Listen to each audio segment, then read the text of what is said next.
A ver, vamos a ver. No te preocupes, a todos nos ha pasado. Y es por eso que decidimos hacer esta sección en la que vamos a tratar de explicar cada uno de los grupos de antibióticos para ustedes. El día de hoy vamos a comenzar con el grupo de los beta-lactámicos, pero específicamente con las penicilinas. Entonces, si quieres aprender todos los antibióticos, quédate para este y los demás videos.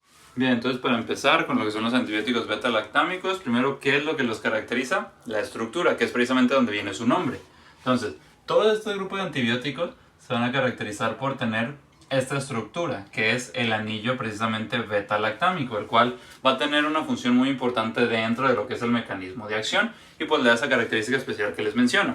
Antes de eso, es importante saber que el grupo beta-lactámico pues es la forma general, digamos, pero este se divide en otros 4 subgrupos, que son las penicilinas, que después se dividen en otros más, los carbapenems, los monobactams y las cefalosporinas. Entonces tenemos 4 grupos.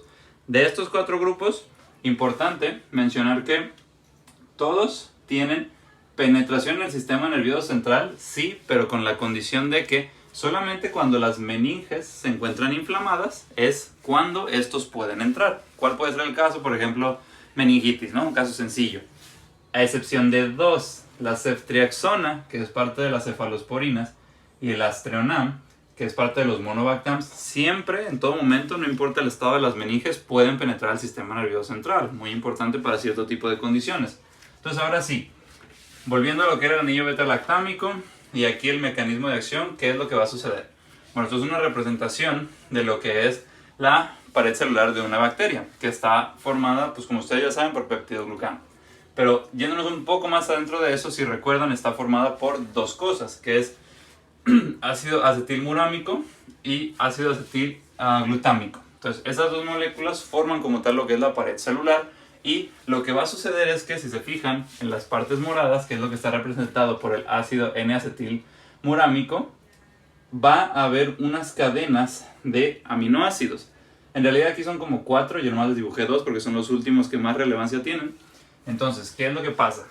Las cadenas de aminoácidos en las partes finales tienen de a dos. Una L-lisina o una D-alanina. Si se fijan, cada uno lo tiene. Y los ácidos N-acetilglutámicos lo que hacen es como ir anclando cada una de ellas. Entonces, ¿qué es lo que va a pasar? Pues obviamente la bacteria tiene que seguir manteniendo su pared celular, su estructura para pues seguir sobreviviendo, ¿no? ¿Qué es lo que hacen? Estas zonas, estos aminoácidos, tienen que ser anclados. Cada D-alanina con otra D-alanina y cada L-lisina con cada L-lisina, ¿no? Para ir formando de cierta manera el puente y pues mantener la estabilidad de la pared celular. Y aquí es donde entra la función de los beta-lactámicos. En estas zonas, que es lo que a lo mejor ustedes ya han escuchado como las PBPs, o sea, proteínas ligadoras de penicilina, estas van a llegar precisamente a esta zona, a la región de ala y de ala. ¿Qué es lo importante de esto? Que una vez que los beta-lactámicos o el anillo como tal se une a esta zona, este anillo no puede ser cortado. Lo que hace es que bloquea la unión de cada uno de estos puentes. Entonces, al bloquear la unión, ya no permite la síntesis de pared celular de la bacteria y al final, pues si no hay pared celular, ¿qué le pasa a cualquier célula? Pues va a morir. Y esto es lo que conocemos como un efecto bactericida. Entonces, esto es lo importante recordar del mecanismo de acción que se relaciona con la estructura propia de los beta-lactámicos. ¿Qué más hay aquí importante? Bueno, los efectos adversos, muy conocidos, las reacciones de hipersensibilidad, en este caso mediadas por IgE. ¿Por qué hago esa distinción? Porque también hay cierto tipo de medicamentos que generan pseudoalergias, o sea, reacciones parecidas a eso, pero no están mediadas por IgE, se dan directamente por desgranulación de los mastocitos y liberando histamina y bueno, otras cosas.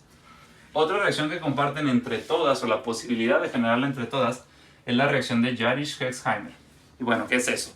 Pues básicamente es una reacción aguda, inflamatoria, que se suele dar cuando le damos antibioterapia a una persona que está infectada con una espiroqueta. Ejemplo sencillo, pues sífilis, ¿no? Entonces, es la aparición de síntomas tipo gripe, mialgia, fiebre, en una persona que recibió antibioterapia infectada con una espiroqueta. Y normalmente se da entre 12 o 24 horas de que esto sucedió, en lo que se dio la terapia. Pero normalmente es autolimitada y también en ese periodo de tiempo, posteriormente pues se acaba, ¿sí? Y por último, en su mayoría, casi todas, se eliminan por vía renal. ¿Por qué digo casi todas? Porque hay unas excepciones, como por ejemplo la nafcilina, que la vamos a ver más adelante, que también es parte de las penicilinas, se elimina primordialmente de vía biliar. Y los otros medicamentos de ese grupo, como la oxacilina y otros, se eliminan vía biliar y gastrointestinal, compartida. ¿Qué otro antibiótico se elimina de esa forma? La ceftriaxona. Pero pues sí, ¿no? Qué padre que sí se une el anillo y bloquea y se muere la bacteria. Pues sí, pero la bacteria tampoco es güey, o sea, no va a dejar solamente de que con el antibiótico ya, pues se muere. Obviamente no. Lo que va a suceder aquí es que ahora ella pues va a demandar su contraataque, ¿no? Entonces, ¿cuál es ese contraataque? Empezar a sintetizar algo, unas sustancias que se llaman beta-lactamasas.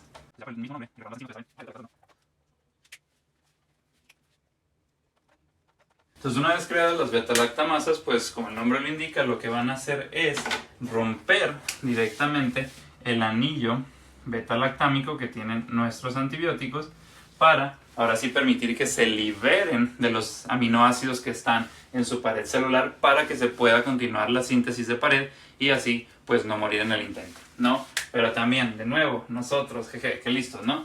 No solamente la bacteria tiene la forma de respuesta, sino que nosotros también, ¿qué hicimos? Pues crear inhibidores de las beta-lactamasas. Y aquí hay algo padre, y es que comúnmente estos antibióticos, o este grupo de medicamentos se da en combinación con otros antibióticos de estos mismos grupos para mejorar pues el espectro de actividad y también pues obviamente favorecer que sean efectivos, ¿no? Y aquí hay una mnemotecnia interesante que en sí la mnemotecnia es la que está en morado, que es cats, como gatos en inglés, y yo le agregué el ACAP. ¿Por qué le agregué el ACAP? Porque así es lo que nos da la combinación de los medicamentos con antibióticos que se deben utilizar, dependiendo del caso. Entonces, ¿cómo va esto ya? Las combinaciones de medicamentos y la mnemotecnia que les acabo de poner. Pues iniciando, la primera C indica que el inhibidor es el clavulanato. Y el clavulanato, ¿con qué antibiótico se va a combinar? Con la amoxicilina, que es parte de las penicilinas y ya veremos en su momento. Entonces, clavulanato con amoxicilina es la primera combinación y ahora tenemos AC. En el caso de AC, ¿qué es? Como ya vimos, el morado es el inhibidor, entonces es avibactam. Y en la C entra una cefalosporina que es ceftazidime. Y en la T de nuevo es el inhibidor, vamos a tener al tazobactam.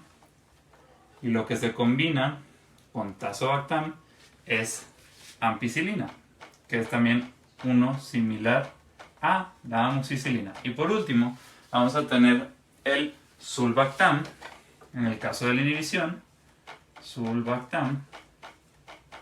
Y este se combina con un antibiótico antipseudomona, que es la piperacilina.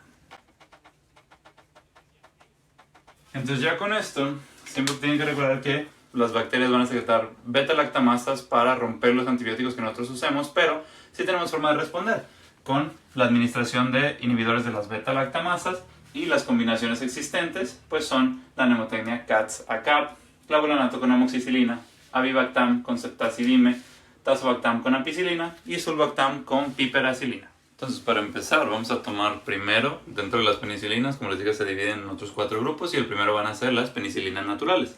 Entonces, estas penicilinas naturales pues son el prototipo de todo este grupo de medicamentos.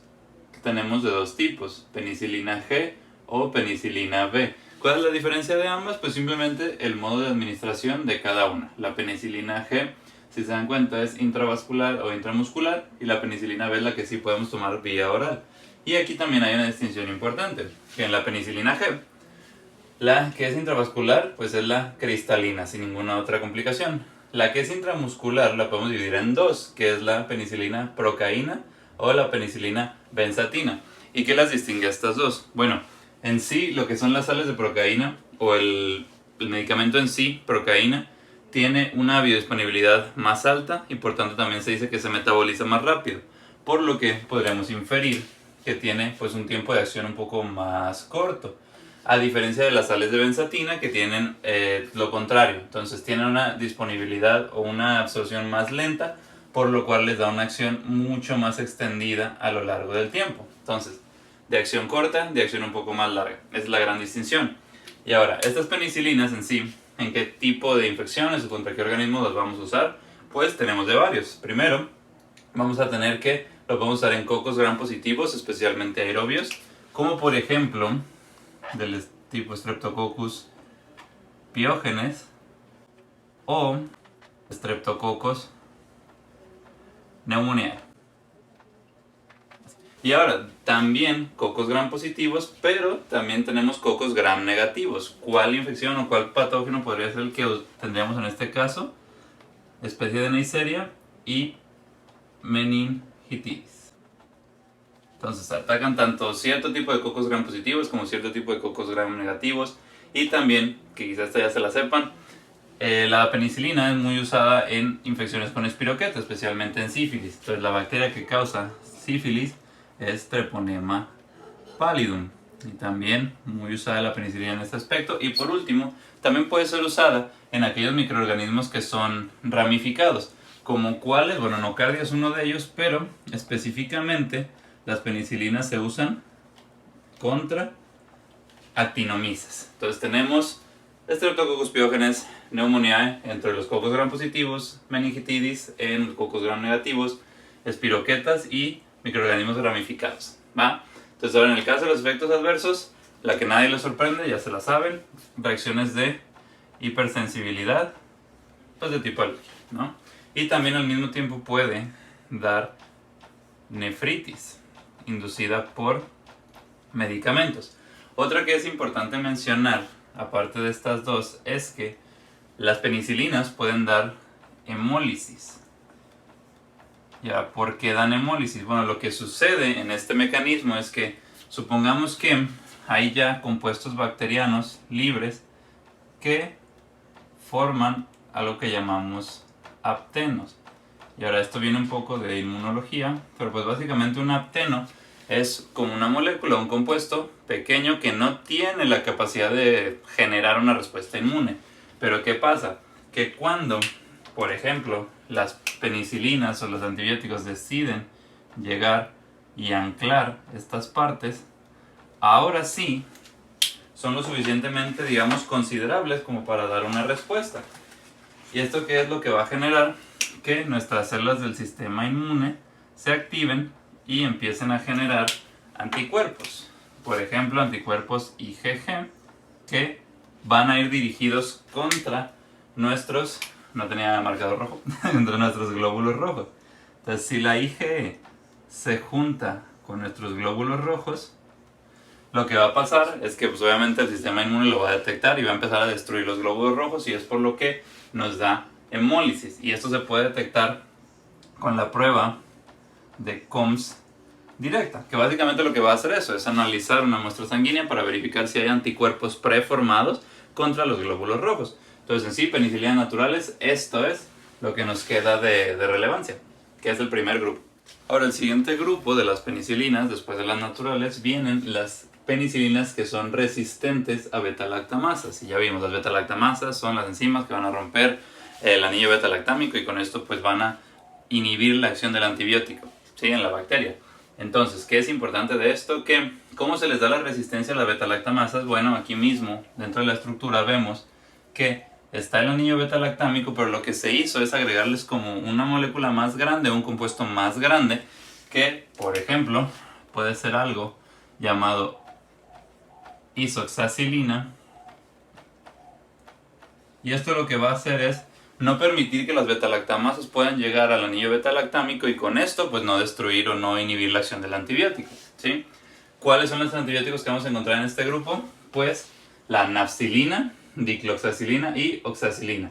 La nafcilina es fácil de recordar porque es el primero del grupo, y los otros, si se fijan, si saben que es dicloxacilina, el siguiente solamente termina con la palabra, más bien empieza con la palabra que termina el anterior.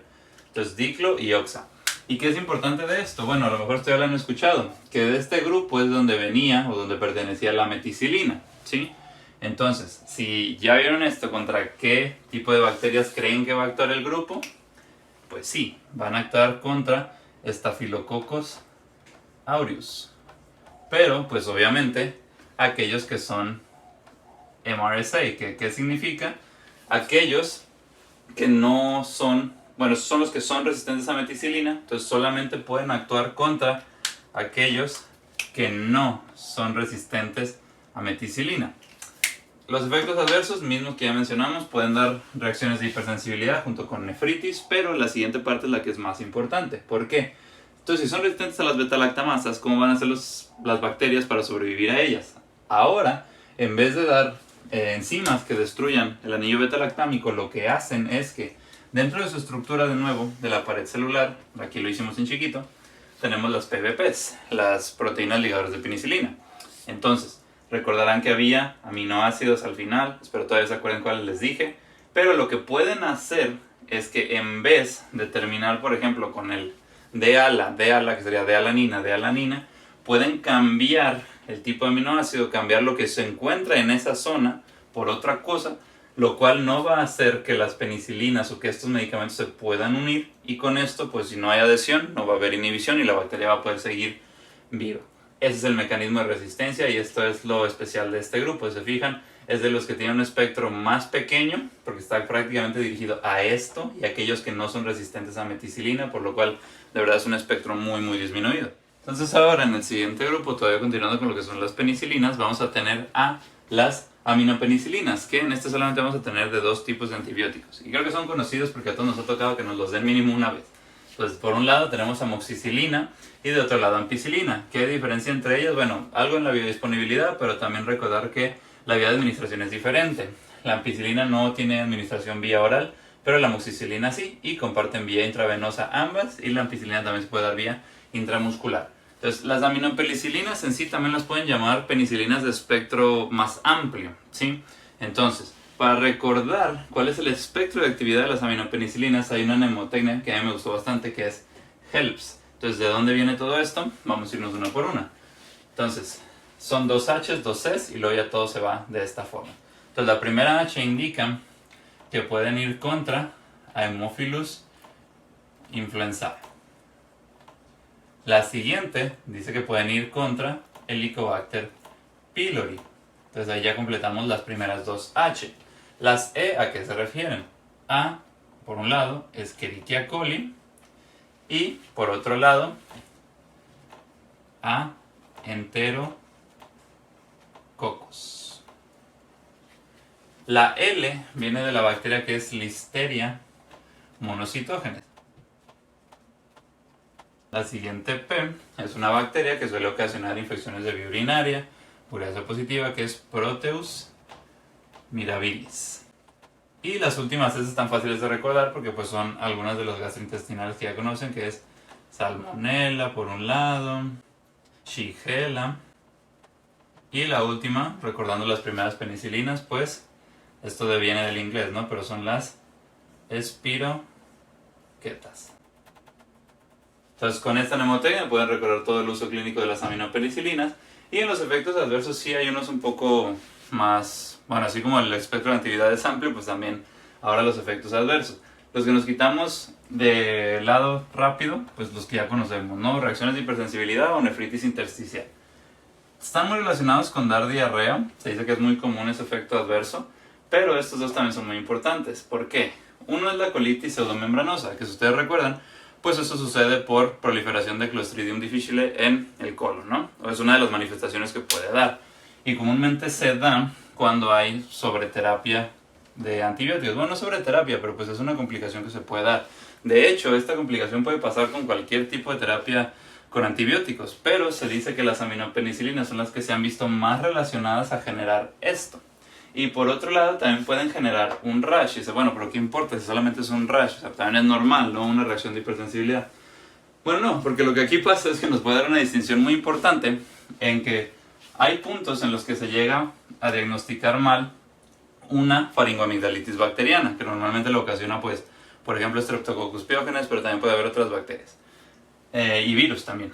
Entonces, el rash, lo que sucede es que si nosotros administramos una aminopenicilina creyendo que es una faringoamigdalitis bacteriana, pero en realidad esa persona está infectada con citomegalovirus, lo que va a suceder es que le va a dar un rash prurítico, o sea, con comezón, a lo largo del tronco y las extremidades, de lo cual les voy a tratar de poner una foto para que lo vean mejor. Entonces, las aminopenicilinas, los del espectro más amplio de actividad, con los efectos adversos también un poco más variados, y tienen amoxicilina y ampicilina pues dentro de los medicamentos del grupo. Y ya para terminar con el grupo de las penicilinas, finalmente las penicilinas anti-pseudomonas, en las cuales vamos a tener 3 antibióticos diferentes. De forma intravenosa hay 2, que es piperacilina, el principal del grupo prácticamente, y la ticarcilina. Y de vía oral también se puede dar carbenicilina. Y de nuevo, si se acuerdan, si recuerdan que ticarcilina, o si recuerdan el nombre, y se acuerdan de esto, es de la misma forma que este inicia, y ya nomás se acuerdan de, no sé, carbón, quizás. Entonces, esos 3 medicamentos se encuentran en el grupo, y también los efectos adversos de estos solamente se menciona que pueden dar de nuevo reacciones de hipersensibilidad. En cuanto a los mecanismos de defensa, pues estos también son susceptibles a beta-lactamasas, entonces ahí está un punto importante. Y el espectro de actividad, pues ya lo pueden ver ahí, ¿no? O sea, y el mismo nombre lo dice. Aunque sí tienen actividad ante otros gram positivos aerobios y otro tipo de microorganismos, principalmente su actividad se busca contra los bacilos gram negativos, como lo es Pseudomonas. Y bueno, este va a ser el final del video. Vamos a tratar de dividirlo en secciones porque los beta-lactámicos son un tema bastante largo. Entonces ya en los siguientes días vendrán los videos de carbapenems, monobactams y también el de cefalosporinas. Gracias por haber visto este.